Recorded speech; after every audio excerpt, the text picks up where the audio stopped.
Shalom, this is two brothers from the GMS DC camp. I'm your brother Ashba. It's your brother Aharon here. First off, we want to start off by giving all praises, honor, and glory to YAHAWAH, bahasham, YAHAWASHI, bahasham, qadash. We also want to give a double honor to our apostles and elders, great millstone, teaching the word with truth and sincerity, and salutations to the hopeful elect. That's right. And through the Spirit, we basically came up to do a lesson on appointed time. So we probably just, through the Spirit hit it from different angles because we really ain't, make a plan, a real plan. We just basically gonna go through the Spirit. Yeah. So you want to go ahead, start off? I ain't take this down, but this precept that I always thought about.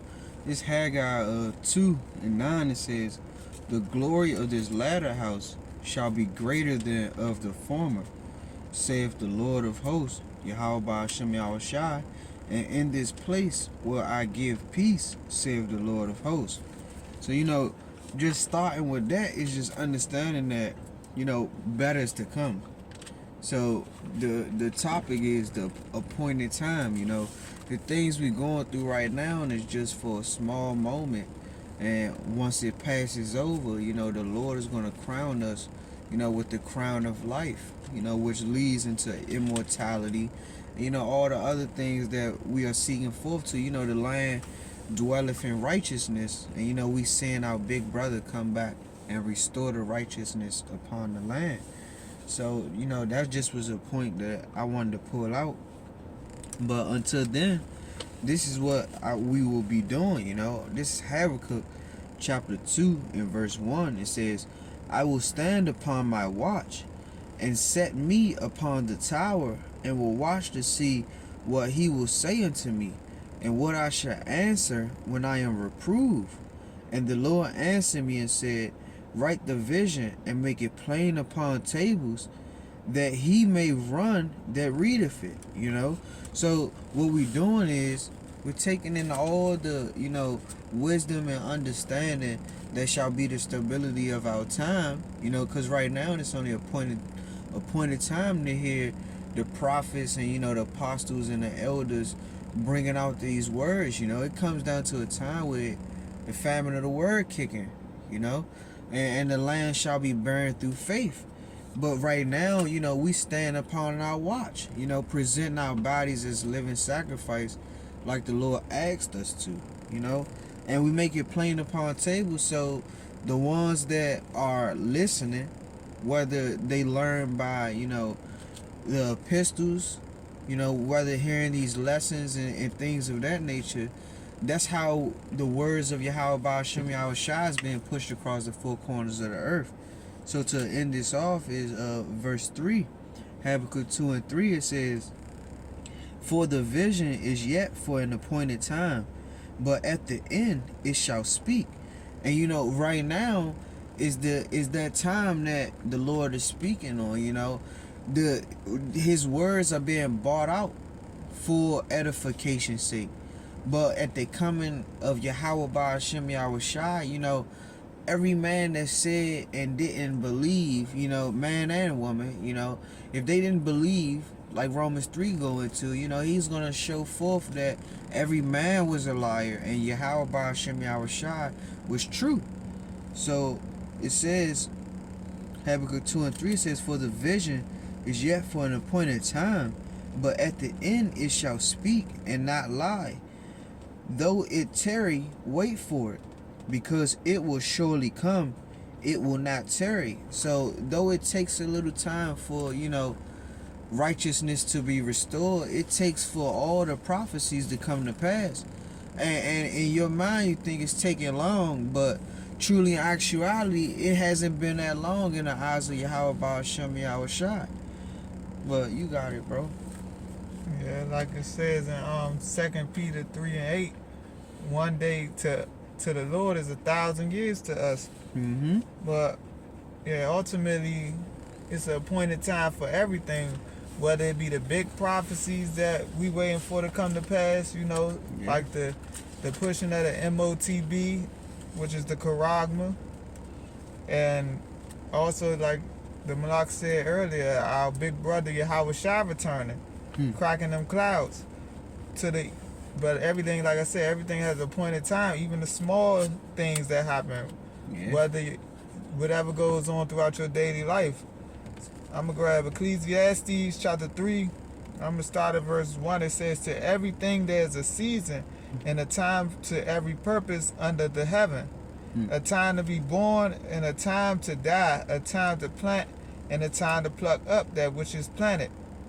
A time to kill, and a time to heal. A time to break down, and a time to build up."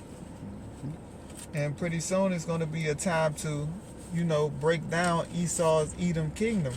And as we know, Esau Edom today is the so-called white man, our biggest enemy, the devil that the Bible speaks of. I'm going to continue on. And like I said, pretty soon his kingdom is going to be broken down. That's why it says in Malachi chapter 1, verse 4, I believe it said that they will build and bahasham will throw down. But I'm going to continue on verse 4. "A time to weep and a time to laugh. A time to mourn and a time to dance." And that's what some people don't understand. As of right now, we're in a time of mourning. Because this is not our rest, like it's written in Micah 2 and 10. This is not our kingdom. This is not that time yet to be dancing and partying.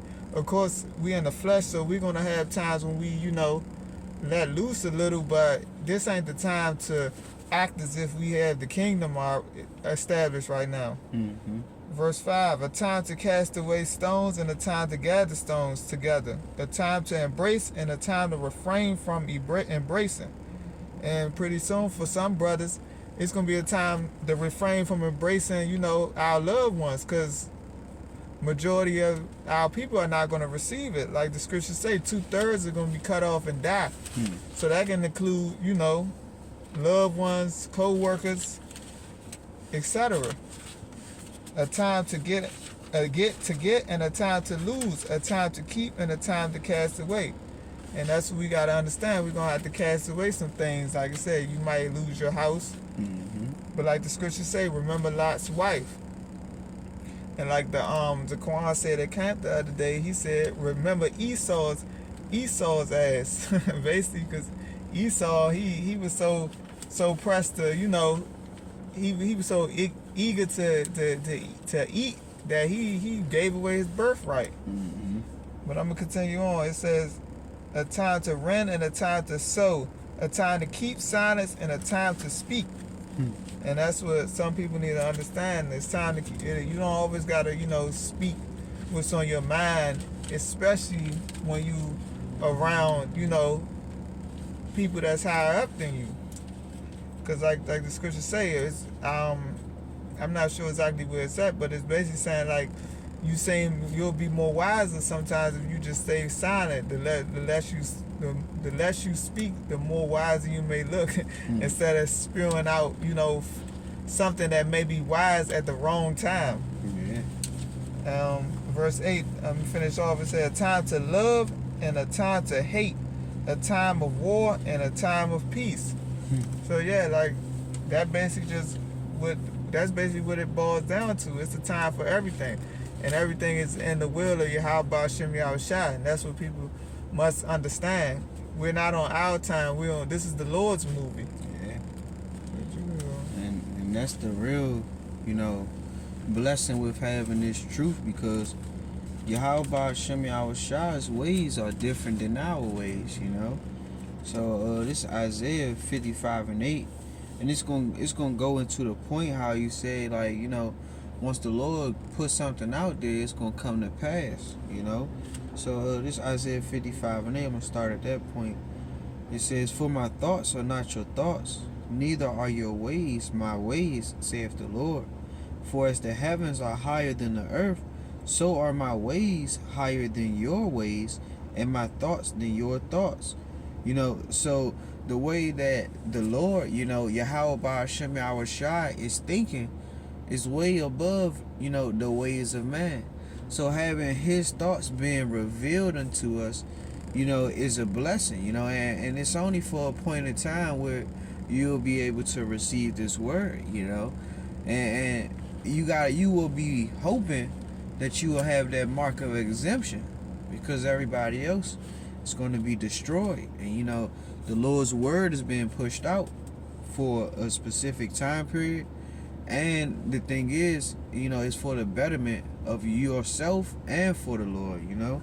So verse 10, Isaiah 55:10, it says, "For as the rain cometh down and the snow from heaven, and returneth not thither, but watereth the earth, and maketh it bring forth and bud, that it may give seed to the sower and bread to the eater." You know, so the same way that the rain comes down, you know, it don't go back up. It just goes down and it waters the, you know, waters the land. It feeds the plants and give it the nutrients that it need from, you know, the water that the Lord is giving it. So the same with, you know, the Lord giving us this truth. It's a point in time where he's, you know, watering our spirit. You know, he's that living water that we're going to need truly to be stable in this time that's about to come. So verse 11, it says, "So shall my word be that goeth forth out of my mouth. It shall not return unto me void, but it shall accomplish that which I please, and it shall prosper in the thing whereto I sent it." So the same way the Lord sends forth the water, the rain, you know, down into the plants, and it give it the nutrients that it need, you know, the nourishment that it need. The same way that this word, you know, nourishes, you know, nourish us. You know, it's giving us the true, sincere milk that we need, and eventually over the time, you know, we were able to receive the meat of the scriptures, you know, that the apostles and elders, you know, went into for us to be able to receive that. So the appointed time was for us to be sitting back and patiently, you know, learning. And it's going to come down to a time where the Lord's going to raise His Spirit up upon us for us to actually, you know, have the anger of Him instilled into us to, you know, repay vengeance that He's going to bring forth. You got it, bro. Yeah, that's why it said. That's why the scriptures say, "Man don't live by bread alone," but you know, the words that from these scriptures, because that's going to be, like I said, the wisdom and knowledge and stability of our time. Let me pull that one for you. That Luke 4:4. This Luke 4:4 says, "And YAHAWASHI answered him and saying, It is written that man shall not live by bread alone, but by every word of Yahweh bahasham Yahawashi." Got it, bro. Yeah. So yeah, that's from our Lord Yahawah, and that's who sends us this truth and the Comforter. But I'm gonna grab Ecclesiastes chapter 7 and verse 8. These are also the words of, you know, Yahawah when he was King Solomon. As we know, reincarnation is real, but that was when he was in that generation. It reads, "Better is the end of a thing than the beginning thereof, and the patience in spirit is better than the proud in spirit." So we know that the end of Esau kingdom is coming to an end. So that's better. That's better. Like I said, it's better is the end of a thing. And the patient in spirit is better than the proud in spirit. And who's proud? Esau, Edom. And the Lord, like I said, the Lord is going to put the spirit on His men and, you know, the few women that believe as well to have patience, to endure. Because as we know, patience means to suffer. And a lot of people don't have patience, like I said earlier. Remember Esau. Esau didn't have patience, so he basically sold his birthright, that which they're trying to get back, which is not going to happen according to the scriptures.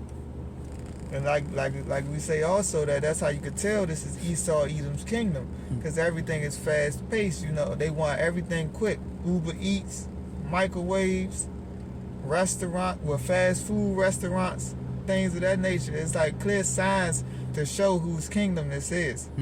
No patience at all. You know, they truly seek after no wisdom. In the book that you in, if you could jump down to verse 11 and 12. Ecclesiastes chapter 7, verse 11.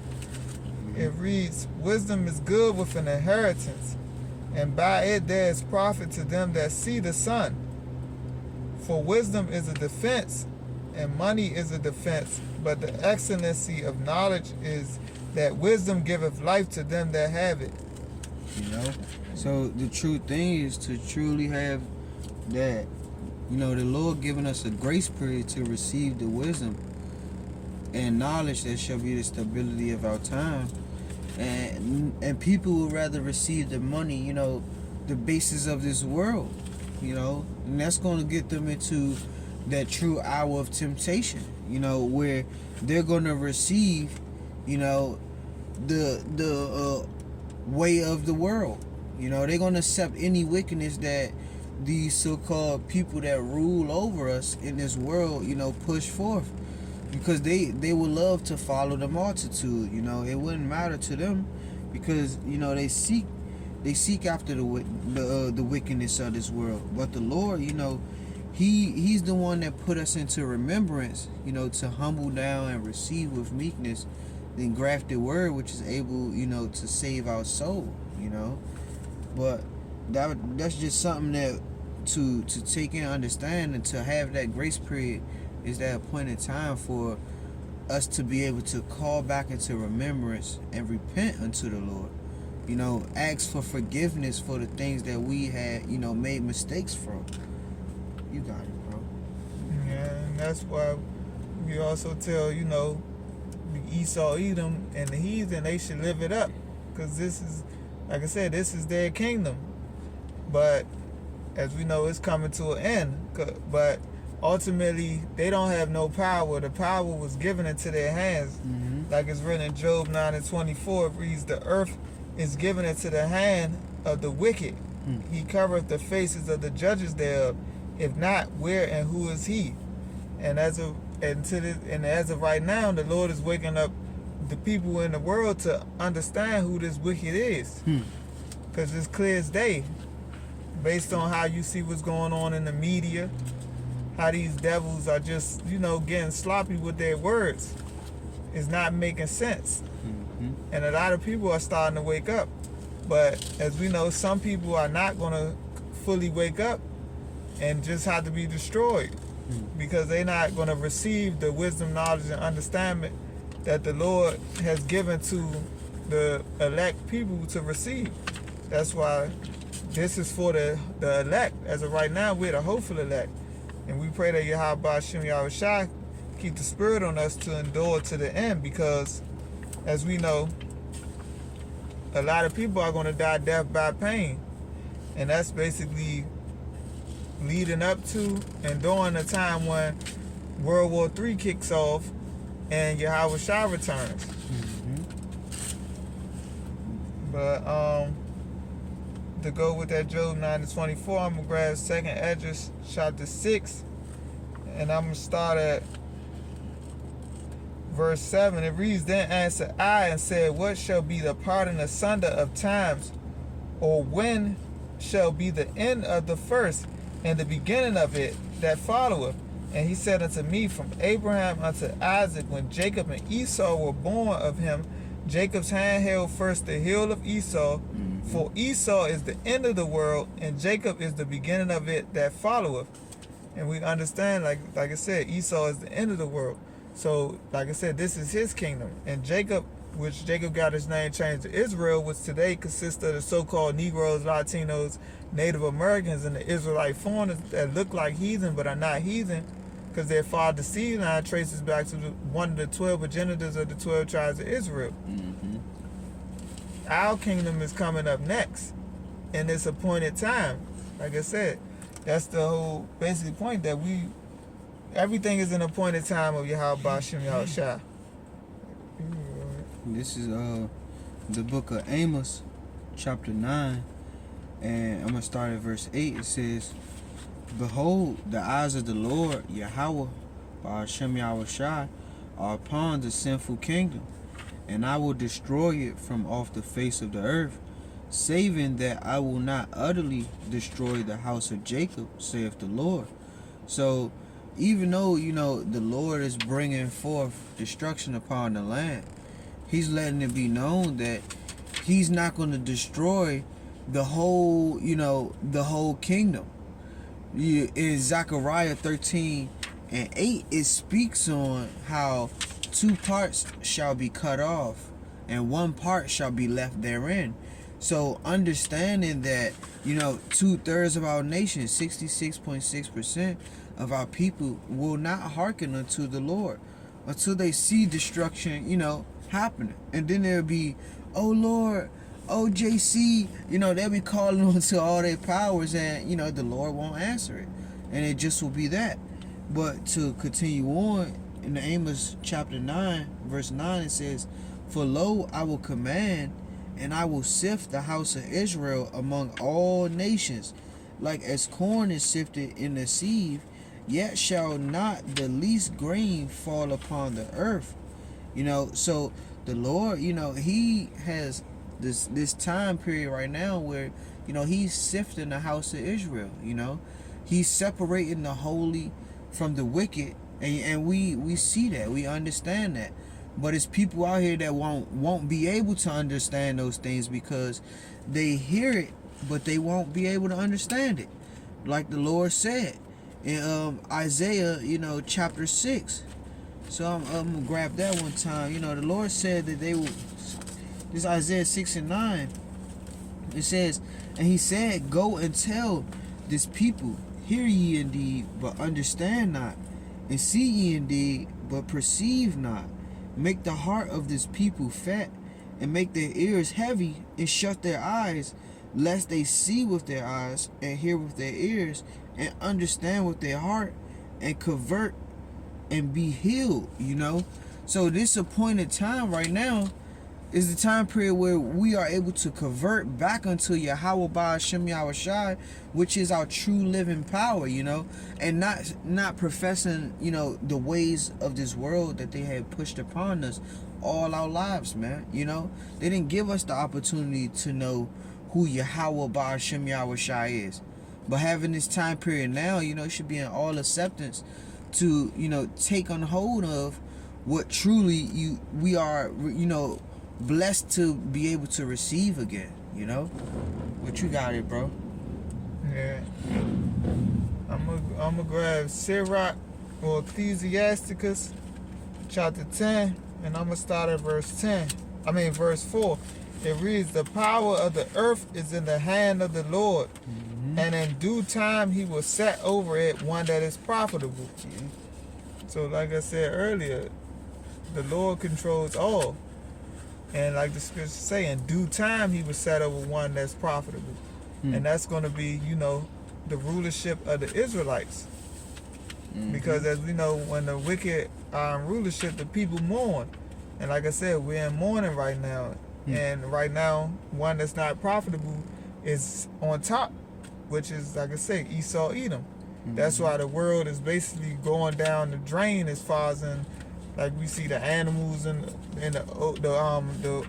the sea life, they beaching themselves. The whales trying to get up out of the water because it's polluted. They polluting the skies, with the chemtrails and things of that nature. They polluting the people with food and things.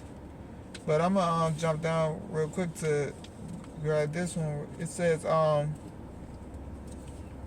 what's that point? What's that?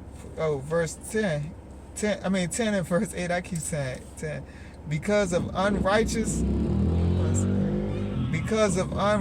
dealings, injuries, and riches got by deceit, the kingdom is translated from one people to another. And as we know, as everyone should know right now, America was found of lies, stealing, killing, robbery, rape, etc. And riches got by deceit.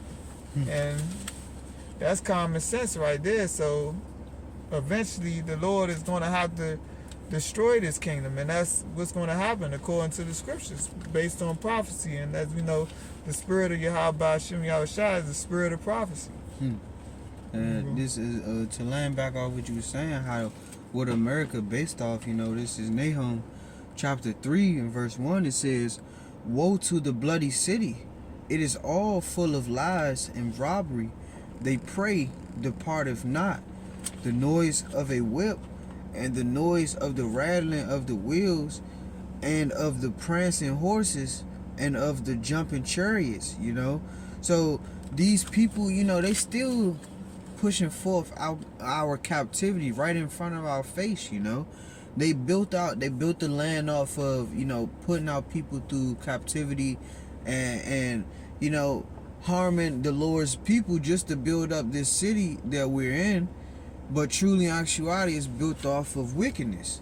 And like the Lord said in Job 9:24, like the brother brought out, you know, the earth was given into the hands of the wicked. And understanding that the earth was given into the hands of the wicked, and our people, you know, this is why our people mourn.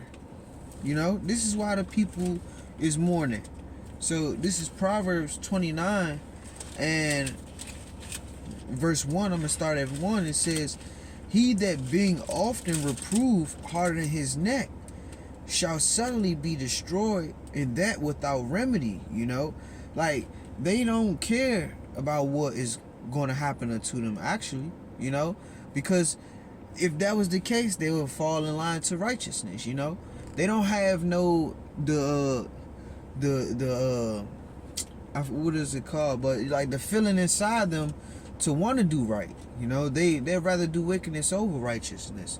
So verse 2, it says, when the righteous are in authority, the people rejoice, but when the wicked beareth rule, the people mourn. So you understand right now that the point in time is that the wicked is ruling over the earth, so the people of the earth is mourning. But when Yahawah bahasham YAHAWASHI steps in and rule over these, you know, come restore righteousness, then the land will be back into the spirit of rejoicing, you know. So that's how you understand that right now it's not the time to be partying, having fun, you know, doing all those things. But we can rejoice in the ways of Yahawah bahasham YAHAWASHI, because this is what is going to lead down to heaven at the end times. You got it, bro. This is my last one right here. I'm going to get Lamentation chapter 3 and verse 25, because like I said, the Lord gave us the spirit to have faith in these scriptures. It reads, Lamentation 3, I'm going to start at verse 24. It reads, the Lord is my portion, saith my soul, therefore will I hope in him. The Lord is good unto them that wait for him, to the soul that seeketh him. It is good that a man should both hope and quietly wait for the salvation of the Lord. So like I said, we have faith that the Lord is going to deliver us in his appointed time. So that's ultimately what this is about, is faith and works. And basically, like I said earlier, patience, which means to suffer, which a lot of people doesn't have, especially the ones that's basically drunk off the juice of Babylon, which is, you know, America, spiritual Egypt, Sodom, etc. This is I'm gonna end on this one also. This is Psalms 143, in verse 8. It says, "Cause me to hear thy loving kindness in the morning, for in thee do I trust. Cause me to know the ways therein I shall walk. For I lift up my soul unto thee. Deliver me, O Lord, Yahawah bahasham YAHAWASHI, from my enemies. I flee unto thee to hide me." You know, in that time that's going to come where it's going to be the worst times, Jacob's trouble, we're looking forward to Yahawah bahasham YAHAWASHI stepping in and telling us, come up hither, you know. We would rather be up in the chariots than being in this, you know, in this hellhole, man. You know, people are going to receive the fire upon them, and Lord's willing, we could receive salvation and be a part of that number that's going to be saved. So, verse 10, it says, "Teach me to do thy will, for thou art my power. Thy spirit is good. Lead me into the land of uprightness." And this is what, you know, we're doing right now. We're receiving the words that has been brought out unto us, so that we can be able to turn back. We have been taught these things. So with us being taught these things, we want, you know, we're seeking and hoping for Yahawah bahasham YAHAWASHI to lead us into the land of uprightness, which is the kingdom of heaven, you know, that it dwell in righteousness forever. So to end it off, it says, Quicken me, O Lord, for thy name's sake. For thy righteousness' sake, bring my soul out of trouble. And of thy mercies cut off my enemies, and destroy all them that afflict my soul. For I am thy servant. You know, to serve the Lord, you understand that this, you know, this indignation that we bear, you know, that Micah 7:9 goes into, you know, we understand that it's just for a appointed time. And bahasham YAHAWASHI, he's going to put our enemy, you know, through the worst for his name's sake, you know, because we are serving him in his many offices under the name of bahasham YAHAWASHI. So endure and keep fighting the good fight of faith, you know, being a good soldier of bahasham YAHAWASHI. You got it, bro. Yeah, everything is in its appointed time. But yeah, that's all we got through the Spirit. We want to, as always, give all praises, honor, and glory to Yahweh, bahasham YAHAWASHI, bahasham qadash. Double honors to our apostles and elders of Great Millstone, who teach and rule well with truth and sincerity. And salutations to the hopeful elect. Shalom. Shalom.